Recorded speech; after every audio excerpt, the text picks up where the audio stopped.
Hello, hello, hello, Atlanta. It's been a little while since I actually spoke to you from the First Alert desk. We had Assembly Week all last week, and the week before that I was off a couple of days. So thank you for welcoming me back here to the Atlanta News First Alert desk. My name is Allen Devlin. 8 o'clock as always, a little late today because we had some video issues, but no worries. I'm still going to be able to walk you guys through some of our top stories here this fine Tuesday evening as we lead into our night shows. So a couple of things I want to walk you guys through here. If I can get this thing to connect real quick. Let me click that. Should load up over here. Maybe you guys can get my name. Boom. There you go.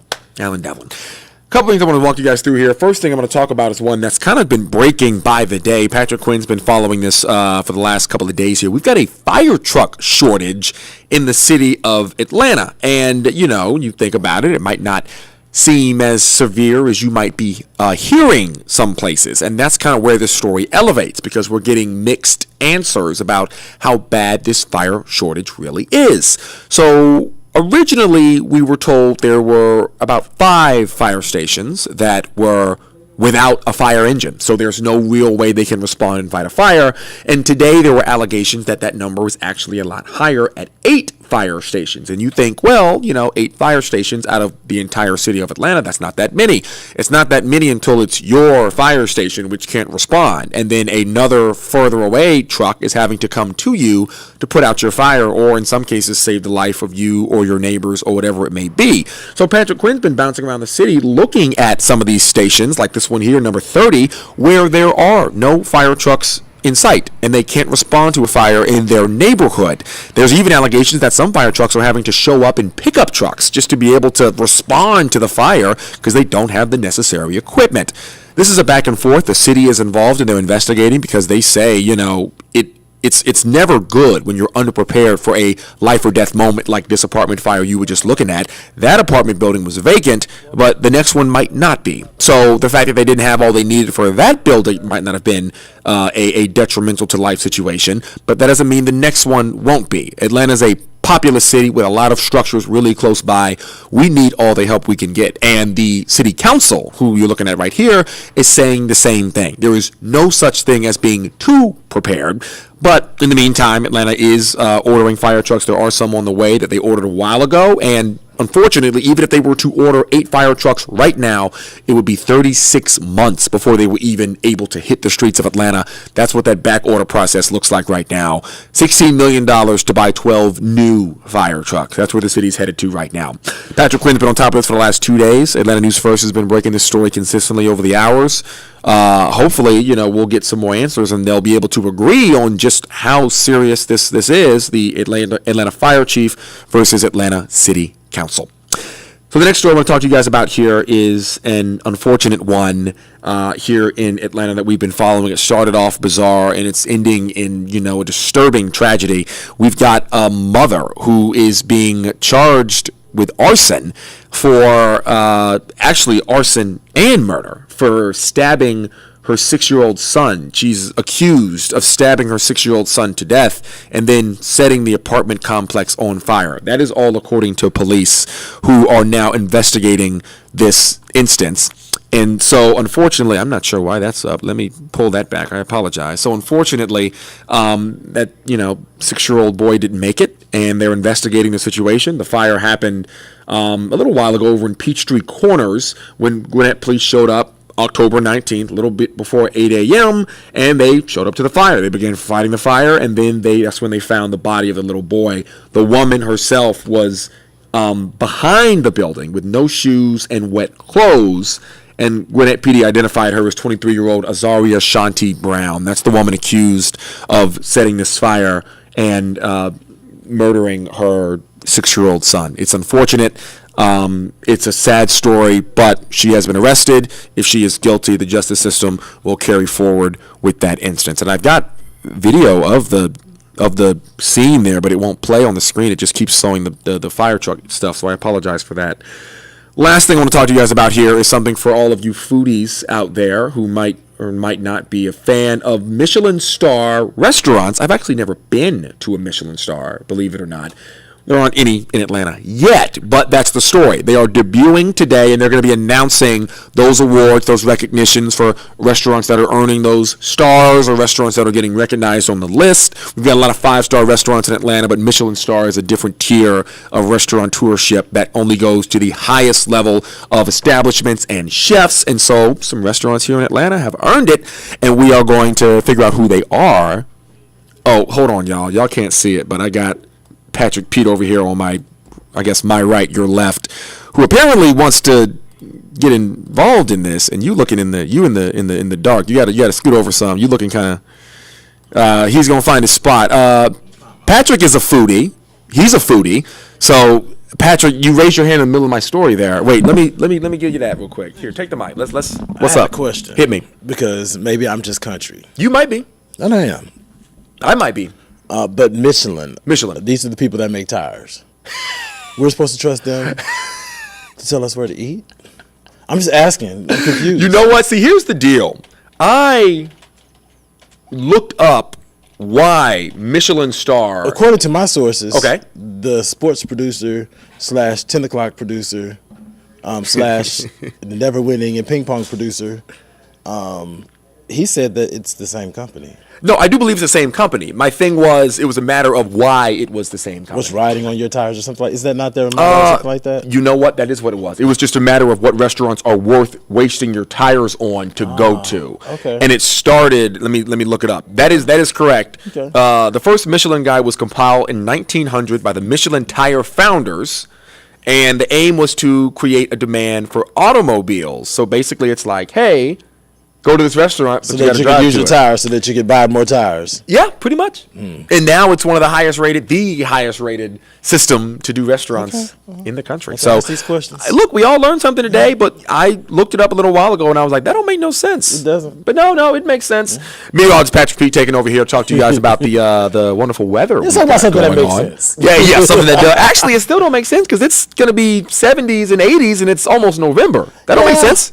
It don't, but it does. You know, we like to talk about fall as being a transition season, which means that we're transitioning from summer to winter. So in the process of doing that transition, hold on, Alan's really tall, so we need to get this. 3 inches on. I can't even change it, so we're just going to have to roll with it. But this is a transition season. We're transitioning from summer to fall. So we're going to get these swings, these extremes, where it gets warm, it gets cool. That is just going to be a part of the process. Unfortunately, we have been benefiting from that, but normally part of that process means rain, and we could use a little bit of rain in the forecast. We're really dry out there. I mentioned earlier, if you were with us, I think it was at 3:30, that we're about 3/4 of an inch below where we should be for the month as far as rain, but we're like over 3 inches short of where we should be since September 1st. And we're at a deficit for the year as well. So we're really dry, especially when you look at the last 60 days. So no wonder some of our areas in North Georgia are inching closer towards drought. So that's why we're going to be talking a lot about looking at temperatures, but also looking at dew points, because if there's low dew points, there's breezy winds, burning things could be very dangerous. And I know that we're in that season where, to be quite frank, in the evenings, it'd be nice to have like a nice little fire pit or a nice little open fire. Where I'm from, we do little bonfires. It's definitely given that type of weather right now. So that's something you'll want to stick with us. As soon as we start to see those dew points drop towards numbers that could be dangerous, we will be the first to let you know. For now, not a bad evening. Let's get to the forecast. That's what you're here for. You're here for a good time, not a long time. We'll roll through it. 66 degrees, feeling good. Nice breeze out of the east-southeast. It's going to be a very comfortable evening as those numbers slide into the 50s the closer we get to midnight.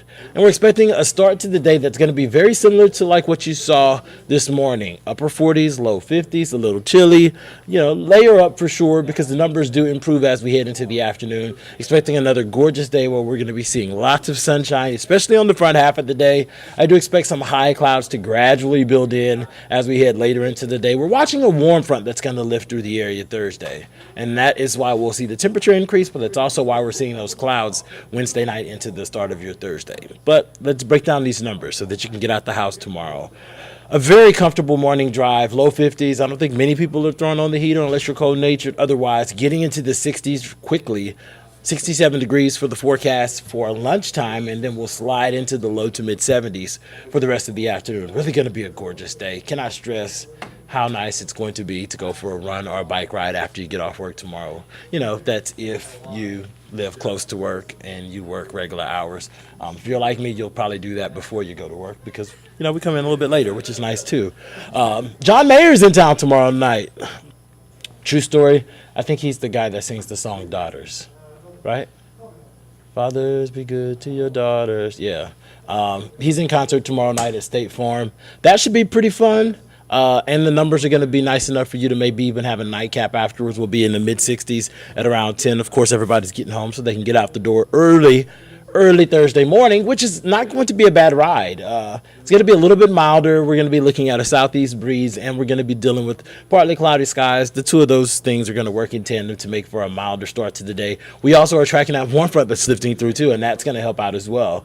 Numbers in the mid 70s as we head into the lunchtime hour, so a warmer afternoon, getting into the upper 70s. I will not be surprised if a couple of locations actually hit 80 degrees tomorrow afternoon for a high, just because of the type of setup we're going to have with that south wind.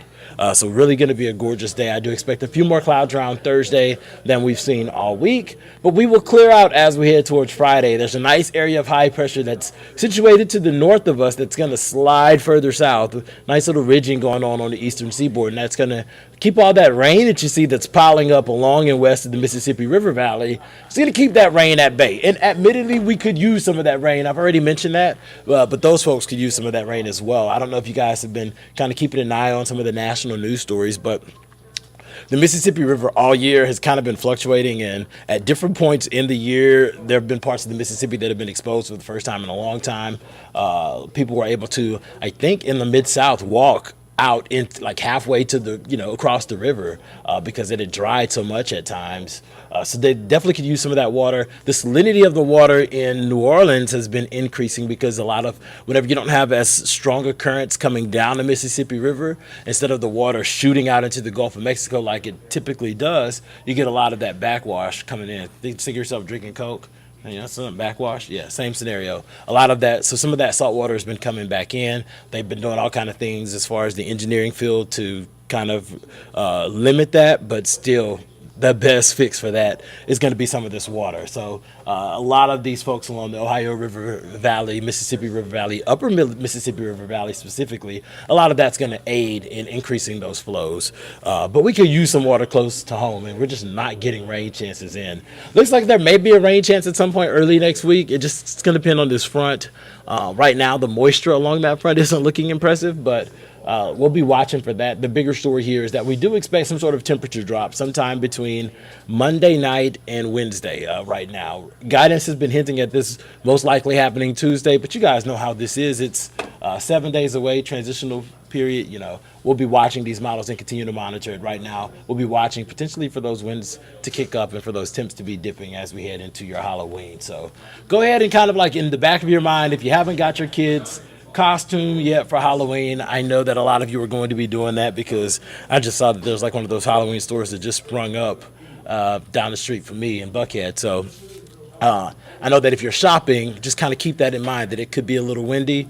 So get them an outfit that isn't going to go too bad, maybe with the jacket that they already have. Because it may potentially be a little chilly in the evening. So I'll leave you with the 7-day forecast. There's no first alerts. There's no rain. It's really just going to be the warming temperatures and the clouds coming in and out of the picture. The wind shifting and causing it to be warmer than slightly cooler. A pretty fun week to be out in North Georgia, especially the weekend, picking apples, going to haunted houses, all of the goodies, Halloween parties that maybe are happening this weekend, green lights for all of that. We'll keep you posted on that cool down early next week. We'll have some new information. Meteorologist Fred Company is actually going through some of that right now. We'll do that through the 9 and 10 o'clock hour, and you can catch us on Peachtree TV, giving you the latest look at that forecast. Happy Tuesday, I think it is.